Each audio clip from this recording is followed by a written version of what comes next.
오늘 우리가 함께 묵상할 하나님의 말씀은 호세아 7장입니다. 말씀 목독은 1절부터 2절까지 하겠습니다.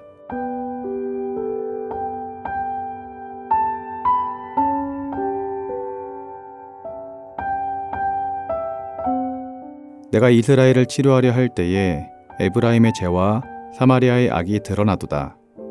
그들은 거짓을 행하며 안으로 들어가 도둑질하고 밖으로 떼지어 노략질하며 내가 모든 악을 기억하였음을 그들이 마음에 생각하지 아니하거니와 이제 그들의 행위가 그들을 애워싸고 내 얼굴 앞에 있도다. 아멘.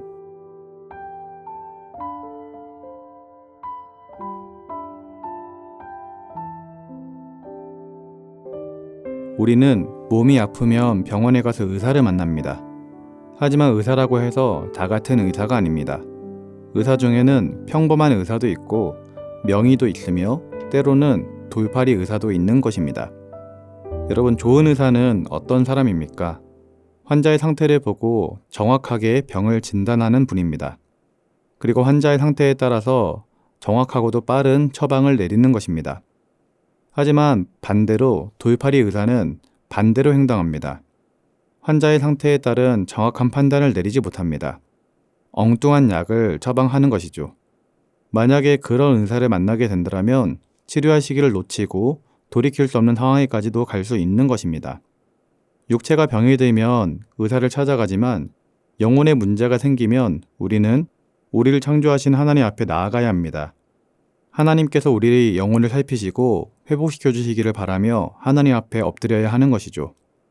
하나님께 나아갈 때에는 우리는 걱정할 필요가 없습니다. 왜냐하면 하나님은 우리를 창조하신 분이시고 가장 좋은 의사이시기 때문입니다. 하나님께서 우리를 치료하시겠다라고 결정하시고 치료의 손길을 주시면 우리의 영혼은 정확한 진단과 함께 정확한 처방을 받을 수 있는 것입니다. 오늘 말씀에서 하나님께서는 심각한 상태에 놓여있던 북이스라엘 백성들의 영혼을 치료하시겠다라고 말씀하시고 그들의 문제를 정확하게 진단하셨습니다. 1절 말씀인데요. 1절 말씀 읽어드리겠습니다.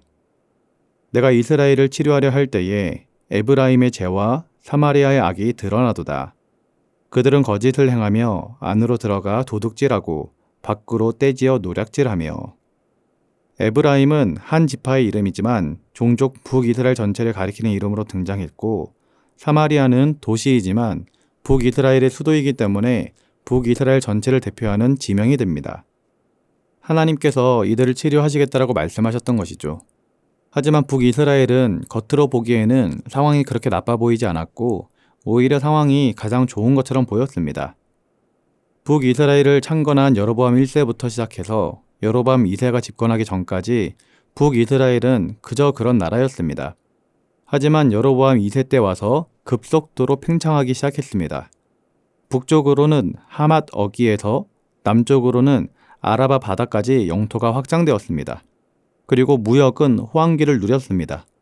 그래서 나라는 강해졌고 백성들은 부와 행복을 누리면서 살게 되었습니다. 백성들은 지금처럼 좋은 시절이 없었다라고 노래하기도 하였습니다. 하지만 하나님께서 보시기에는 지금이 가장 심각한 상태였습니다. 왜냐하면 세상적으로는 잘 살고 있었을지 몰라도 영적으로는 죄가 만연했기 때문입니다. 그래서 하나님께서는 북이스라엘의 죄악을 두 가지의 비유를 통해서 말씀하고 있습니다. 4절 말씀입니다.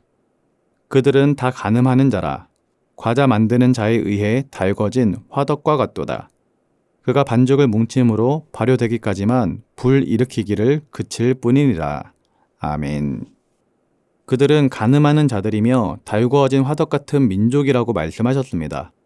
화덕은 북이스라엘 백성들의 마음 상태이며 달구어졌다라는 것은 음란과 죄악으로 뜨거워진 마음을 상징하는 것입니다. 그런데 불이 약해져서 이제는 정리가 되었나 보다 생각했지만 사실은 그렇지 않았습니다. 불이 완전히 꺼진 상태가 아니었습니다. 반죽된 것이 발효될 때까지는 뜨거운 불이 필요 없었기 때문에 약하게 해둔 것이었죠. 다시 과자를 구울 시기가 되면 화덕은 뜨거워질 것이고 달구어진 화덕은 우상 숭배를 향하여 주체하지 못할 것을 말하는 것입니다. 이렇게 반복해서 죄를 짓고 있는 북이스라엘을 회복시키기 위해서는 그 화덕 자체를 깨트려야 했던 것입니다. 불 조절은 해결책이 될 수 없었다라는 것이죠. 마찬가지입니다. 우리 마음속에 죄의 불씨가 있더라면 그 불씨 자체를 없애야 하는 것입니다. 영혼의 치료자이신 하나님께 마음을 온전히 보여드리고 남은 죄악의 불씨가 없는지를 살펴봐야 하는 것입니다.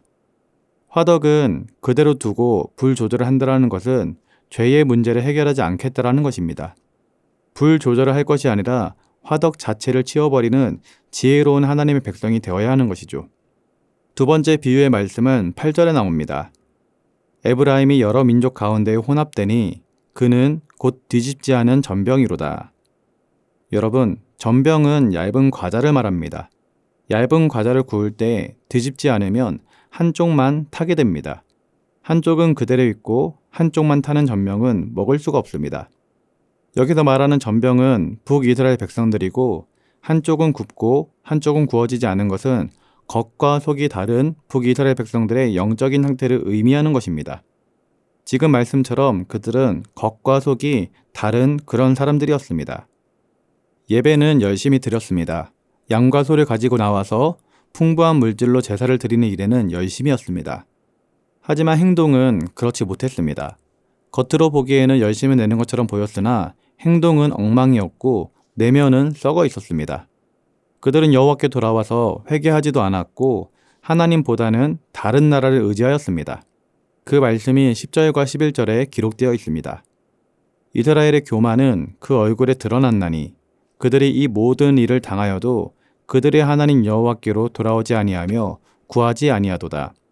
에브라임은 어리석은 비둘기같이 지혜가 없어서 애굽을 향하여 부르짖으며 아수르로 가는도다.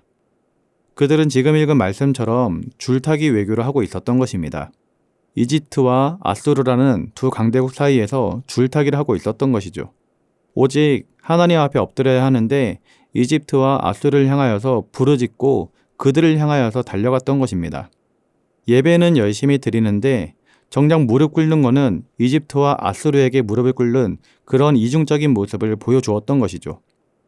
오늘 우리도 뒤집지 않은 전병과 같은 이중적인 모습이 있더라면 하나님께서는 기뻐하지 않으실 것입니다. 그런데 현대 교인들 중에도 뒤집지 않은 정병과 같이 이중적인 모습으로 신앙생활을 하는 분들이 종종 있는 것이 바로 문제라는 것입니다.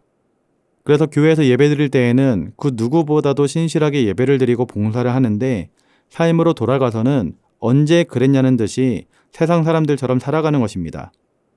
그런 모습을 세상 사람들이 발견하게 될 때 우리 기독교인들은 이중적이다, 위선적이다 라는 소리를 듣게 되는 것이죠. 바라기는 우리 사랑하는 성도님들은 겉과 속이 다른 신앙생활을 하지 마시고 교회 내에서 보여준 그 신앙의 모습을 세상 가운데 돌아가서도 그대로 실천할 수 있기를 바랍니다. 삶과 신앙이 분리되는 삶이 아니라 삶과 신앙이 일치가 되는 하나님의 백성이 되어야 하는 것입니다.